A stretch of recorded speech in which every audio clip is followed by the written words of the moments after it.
बड़ी खबर इस वक्त ये है, बस कुछ ही मिनट का इंतजार और मध्य प्रदेश में नई सरकार के मंत्री शपथ लेने लगेंगे। आज कुल 28 मंत्री शपथ लेने जा रहे हैं। लिस्ट के मुताबिक मोहन यादव की सरकार में 18 कैबिनेट होंगे, 6 राज्य मंत्री, स्वतंत्र प्रभार और 4 राज्य मंत्री होंगे। कुछ ही देर के बाद शपथ ग्रहण समारोह की शुरुआत होगी।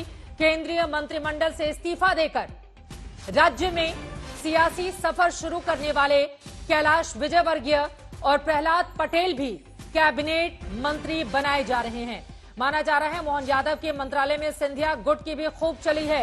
ये चेहरे आपको दिखा रहे हैं। एमपी के मंत्रियों की ये सूची देखिए, दिग्गजों को यहां पर एक तरफ मैदान में उतारा। राकेश सिंह आपको दिखाई दे रहे थे, कैलाश विजयवर्गीय, प्रहलाद सिंह पटेल, करण सिंह वर्मा, इंदर सिंह परमार, संपत्तिया उइके, उदय प्रताप सिंह, निर्मला भूरिया, नागर सिंह चौहान, चैतन्य कश्यप, इनको कैबिनेट मंत्री की जिम्मेदारी दी जाएगी। भारी भरकम मंत्रालय किसको मिलता है, इस पर हमारी नजर बनी हुई है। कैबिनेट मंत्री 18 बनाए जाएंगे, राज्य मंत्री, स्वतंत्र प्रभार 6 लोगों को जिम्मेदारी सौंपी जाएगी और राज्य मंत्री 4 लोगों को बनाया जाएगा। आपको बताते चले कि 7 दिन के अंदर सीएम मोहन यादव 3 बार राजधानी दिल्ली पहुंचे, खूब मंथन चला और उसके बाद यहां पर आप देख रहे हैं कि कौन कौन से दिल्ली टू भोपाल क्या क्या कमाल हुआ वो आपको दिखा रहे हैं। 7 सांसद लड़ाई लड़े, विधानसभा चुनाव में उतरे, 5 लोगों को जीत मिली, 2 लोगों को हार मिली और अब इन 5 जीते हुए सांसदों में से जो विधायक बन चुके हैं 3 लोगों को मंत्री बनाया जा रहा है। नरेंद्र सिंह तोमर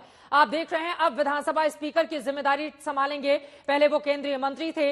वहीं यहां पर दिखा रहे हैं फग्गन सिंह कुलस्ते विधानसभा चुनाव हार गए हैं, इस वजह से अब उनकी जिम्मेदारी आगे क्या होगी देखना महत्वपूर्ण रहेगा। एक एक करके थोड़ा आराम से अगर हम दिखा पाएंगे ग्राफिक्स। उदय प्रताप सिंह राज्य सरकार में मंत्री बनाए जा रहे हैं। रीति पाठक सांसद थी, उनको भी मंत्री बनाए जा रहे हैं। तो यहां पर ये तमाम वो बड़े चेहरे हैं जिनको बड़ी बड़ी जिम्मेदारियां दी गई हैं। दिल्ली से भोपाल पहुंचे और मध्य प्रदेश में उनको क्या क्या मिला है वो तमाम मुस्कुराते हुए चेहरे भी आपके सामने हैं। जो जिम्मेदारी उनको दी गई है वो भी आपको बता रहे हैं। और बड़ी खबर एक और आपको देते हैं, मध्य प्रदेश में नई सरकार आकार ले रही है। पूर्व मुख्यमंत्री शिवराज सिंह चौहान की ओर से ये बड़ी बातें कही गई हैं। आपको बताते चले शिवराज सिंह चौहान ने एक तरफ ये कहा है कि संकल्पों को पूरा करने में कोई कोर कसर नहीं छोड़ेगी नई टीम, नई सरकार राज्य में सुशासन देगी। मुझे विश्वास है कि संकल्प पत्र में हमने जो संकल्प व्यक्त किए हैं प्रदेश के विकास और जनता के त्याग के उन संकल्पों को ये नई टीम पूरा करने में कोई कोर कसर नहीं छोड़ेगी, कहा है शिवराज सिंह चौहान ने। सुनिए। नई सरकार पूरा आकार ले रही है और आज मंत्रिमंडल शपथ ग्रहण करेगा। मंत्रिमंडल में एक तरफ जहां अनुभव की भट्टी में पके प्रशासनिक अनुभव के धनी वरिष्ठ राजनेता हैं, वहीं दूसरी तरफ युवा जोश भी है। मंत्रिमंडल पूरी तरह संतुलित है और क्षेत्रीय आवश्यकताओं को भी ध्यान में रखा गया है। मुझे पूरा विश्वास है गुड गवर्नेंस डे पर जो सरकार आज पूर्णता के साथ आकार ले रही है वो प्रधानमंत्री नरेंद्र मोदी जी के नेतृत्व में, उनके मार्गदर्शन में और मुख्यमंत्री मोहन यादव जी के अगुवाई में अपने सभी साथियों के साथ मध्य प्रदेश को सुशासन देगी, मध्य प्रदेश को विकास की नई ऊंचाइयों पर ले जाएगी और जनता की संपूर्ण अपेक्षाओं को पूरा करेगी। मुझे यह भी विश्वास है कि संकल्प पत्र में हमने जो संकल्प व्यक्त किए हैं प्रदेश के विकास के और जनता के कल्याण के, उन संकल्पों को भी पूरा करने में ये टीम कोई कसर नहीं छोड़ेगी।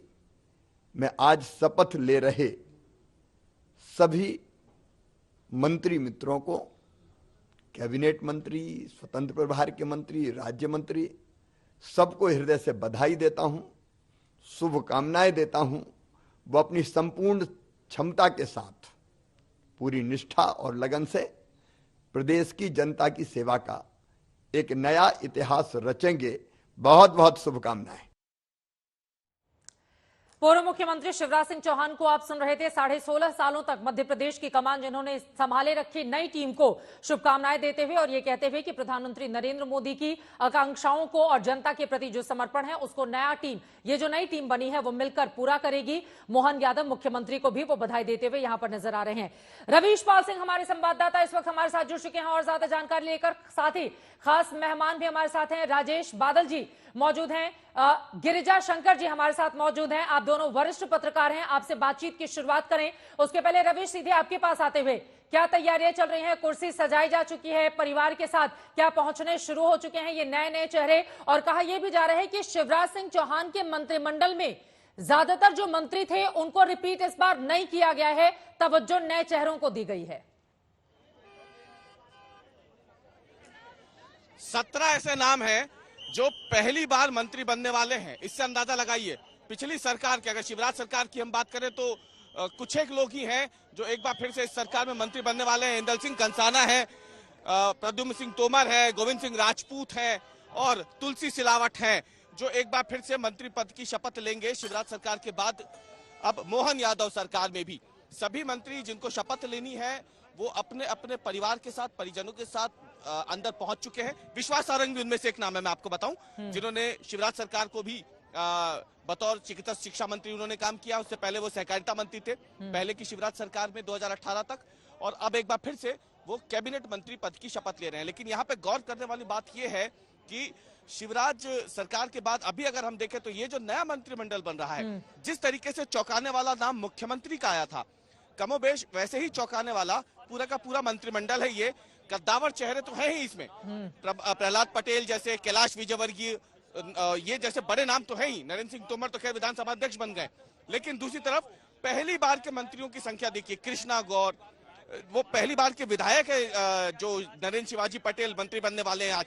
तो मतलब कुल मिलाकर थोड़ा माहौल भी दिखाइए, ठीक है, वो तमाम चेहरे हम दिखा रहे हैं कि पहले क्या जिम्मेदारी थी और बाद में क्या जिम्मेदारी है। देखिए एक एक करके हम यहाँ पर दिखा रहे हैं, जरा थोड़ा माहौल भी दिखाइए वहां का। एक बार मैं फौरन आपके पास आऊंगी, कैबिनेट मंत्री किन किन लोगों को बनाया जा रहा है वो ड्रोन के जरिए ग्राफिक्स हमने तैयार किया था वो हम दिखाने की कोशिश कर रहे थे। जरा माहौल दिखाइए रवीश, पीछे का क्या क्या गहमा गहमी इस वक्त देखने को मिल रही है? जी बिल्कुल, ये आप तस्वीरों में देखिए सामने। सबसे पहले मैं आपको राजभवन की तस्वीरें दिखा रहा हूं क्योंकि मीडिया अंदर आज अलाउ नहीं है। हाँ। तो बाहर ये वो तस्वीरें जहां से मंत्रियों को और जिन्हें शपथ लेनी है और उनके परिजनों को यहां से प्रवेश दिया जा रहा है। मुख्यमंत्री जो है वो दूसरे द्वार से प्रवेश कर चुके हैं। ज्योतिरादित्य सिंधिया, क्योंकि उनके समर्थकों को भी खासी जगह मिली है इस बार, तो वो भी यहाँ पे आज शपथ ग्रहण समारोह में शामिल होने के लिए पहुंचे हुए हैं। तमाम जो समर्थक हैं मंत्रियों के जिन्हें शपथ लेनी है, किसके साथ आए हैं आप भैया? भैया भारतीय जनता पार्टी के साथ आए हैं। आज भारतीय जनता पार्टी के मंत्रिमंडल का विस्तार हो रहा है, नई जिम्मेवारियां मिल रही हैं, नया मध्य प्रदेश बनाएंगे और उस नए मध्य प्रदेश को गौरवशाली, वैभवशाली और आत्मनिर्भर। मैं भोपाल से हूं। आप और भी लोग हैं हमारे साथ, उनसे भी हम बात करते हैं। जी जी, ये बताइए आप लोग कैसे, विश्वास सारंग के साथ आप लोग वो फिर मंत्री बन गए हैं? बहुत अच्छा लग रहा है और विश्वास सारंग जी ने जो काम किया था पिछले कार्यकाल में उसको देखते हुए उनको फिर से मंत्री बनाया गया है। आप क्या है, विश्वास सारंग भी मंत्री पद की शपथ ले रहे हैं जी। आप लोग क्या करेंगे इसके बाद फिर जब वो निकलेंगे तो कुछ सोचा है? उनका हार फूल से स्वागत करेंगे, मंदिर ले जाएंगे, दर्शन करेंगे, वो फिर से हम लग जाएंगे। नरेला विधानसभा के विकास के लिए तत्पर रहेंगे हमेशा।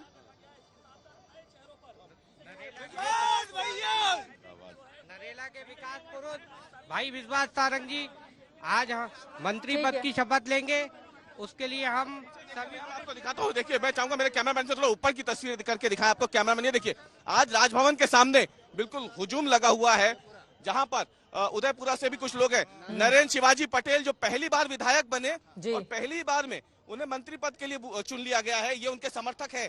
नेहा जो पहुंचे हैं यहाँ राजभवन के सामने, आप लोगों ने सोचा था कभी कि पहली बार का विधायक आपके जिले से, आपके इलाके से, विधानसभा से? सोचा था। नरेंद्र शिवाजी पटेल अद्वितीय प्रतिभा का धनी है, हमने उसको 42,500 मतों से जिताया है। संघ का कार्यकर्ता है, भारतीय जनता पार्टी में 15 साल से काम। सोचा था कभी कि उनको ठीक है, मैं लौट रही हूं। ये बड़ी बातें वहां पर जो लोग मौजूद हैं वो बताते हुए नजर आ रहे हैं। यकीनन अपने अपने नेताओं को लेकर जो कार्यकर्ता हैं वो बेहद उत्साहित दिखाई दे रहे हैं, लेकिन पूरा समीकरण जाति के हिसाब से भी साधा गया है। नए नए चेहरों को भी बड़ी जिम्मेदारी दी जा रही है। दो खास मेहमान हमारे साथ जुड़े हुए हैं। गिरिजा शंकर जी, सबसे पहले आपके पास आते हुए, ये जो नए चेहरे गए हैं जिनमें से प्रहलाद पटेल, कैलाश विजयवर्गीय, राकेश सिंह को बड़ी जिम्मेदारी कैबिनेट मंत्री बनाकर दी जा रही है, इस फेरबदल को आप कैसे देखते हैं? ओबीसी पर बड़ा जोर था और मंत्रिमंडल में 12 ओबीसी चेहरे भी रखे जा रहे हैं। हाँ, ओबीसी मुख्यमंत्री भी दिया है उन्होंने और ओबीसी के चेहरे भी कैबिनेट में शामिल हैं। देखिए, इस कैबिनेट में आप जो बहुत ऐसे कद्दावर जो नेता रहे बीजेपी के, जो पिछली सरकारों में लगातार मंत्री रहे, उसमें से कुछ तो चुनाव हार गए थे और कुछ चुनाव जीत गए हैं, लेकिन उनको कोई जगह कैबिनेट में नहीं मिली है। बमुश्किल 8 या 9 मंत्री ऐसे हैं जिनको पुराना अनुभव कैबिनेट में रहने का है, बाकी सारे नए चेहरे हैं। आप चुनाव के दौरान आप देखा होगा आपने कि ये जो लंबे समय तक सरकार में रहने और मुख्यमंत्री रहने या मंत्री रहने की बात जो एंटी इनकम्बेंसी की वो जो हुई थी, तो उस मोनोटोनी को बिल्कुल तोड़ने की कोशिश नजर आती है और बड़ी संख्या में नए लोगों को मंत्री बनाया गया है। उसमें कुछ ऐसे मंत्री भी हैं जो पहली बार विधायक बन के आए हैं। बिल्कुल, आप यदि पिछला अनुभव देखेंगे तो चाहे सरकार कांग्रेस की हो चाहे बीजेपी की हो, अब तक की परंपरा ये रही है कि बमुश्किल 1-1.5 दर्जन नेता जो हैं वही पूरी विधानसभा भी चलाते हैं, वही सरकार भी चलाते रहे हैं, वही पार्टी भी चलाते रहे हैं। उस पूरी परंपरा को इस कैबिनेट के जरिए आप देखेंगे बदल दिया गया है। बिल्कुल नए लोगों को मौका दिया गया है।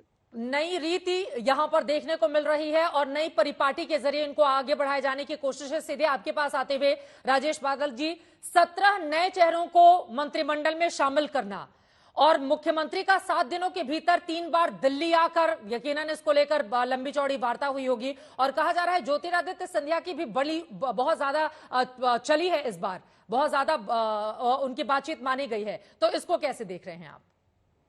देखिए चित्रा, इस मामले में ये आप कह सकते हैं कि चूंकि इसी राज्य को, क्योंकि भारतीय जनता पार्टी का सबसे महत्वपूर्ण राज्य है ये, जो उसने अपना बचा के रखा है, बाकी दोनों तो उसने छीने हैं, तो यहाँ लोकसभा चुनाव के मद्देनजर ऐसा मंत्रिमंडल देना चाहती थी पार्टी जो आने वाले लोकसभा चुनाव में अच्छे नतीजे दे, और उसको देखते हुए मुझे लगता है कि इसमें काफी हद तक जातिगत संतुलन को साधा गया है।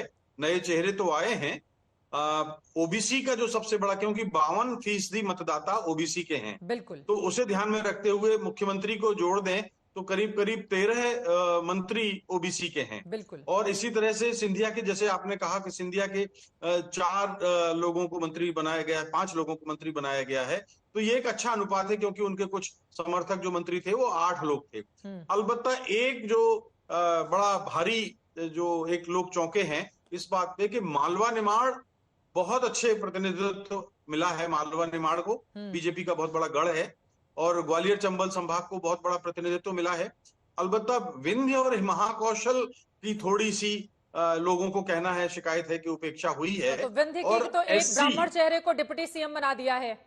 जी, तो वो उन्होंने कहा, मैंने कहा ना कि आबादी के मान से जो ओबीसी को तो बहुत अच्छा प्रतिनिधित्व मिला है, लेकिन अनुसूचित जाति भी इस मामले में थोड़ी सी कुछ पिछड़ी हुई लगती है। SC 5 और ST 4, हाँ, SC 5 और ST 4 इन चेहरों को शामिल किया जा रहा है और लगातार हम दिखा भी रहे हैं कुछ चेहरे टीवी तो, लेकिन ये हम मान सकते हैं कि ये लोकसभा चुनाव का मंत्रिमंडल है, तो चुनाव तक तो ये चलेगा और चुनाव के बाद एक बार सरकार को या मुख्यमंत्री को एक बार फिर फेरबदल इसको साल भर के भीतर करना होगा।